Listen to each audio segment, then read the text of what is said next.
আমার উস্তাজে মুহতারাম ও মুকাররম মুফতি আব্দুল মালেক হাফিজাহুল্লাহ, বর্তমান যিনি বাইতুল মুকাররমের খতিব, নিজেকে কোনোদিন মিডিয়ার সামনে আনতে চান নাই।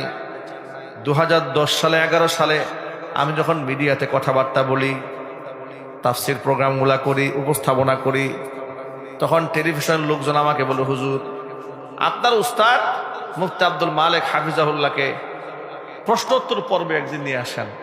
আমি বললাম, এই কথা বলার সাহসই আমার নাই। আপনারা কর্তৃপক্ষ তার কাছে প্রস্তাব দেন। তার কাছে প্রস্তাব দিল, তিনি বললেন, দেখেন ভাই, আমি এক ঘর কুনে মানুষ, আমি টেলিভিশন টেলিভিশন যেতে পারবো না। মানুষের সামনে নিজেকে জাহির করতে চাইলেন না। অথচ এই মুফতি আব্দুল মালেক হাফিজাহুল্লাহ উলুমুল হাদিসের উপর লেখা একটা বই মিশরে আন্তর্জাতিক যে বইমেলা হয়, সেই বইমেলাতে বেস্ট সেলার হয়েছে 2024 সালে, 2023 সালে। চিল্লাখন আল্লাহু আকবার।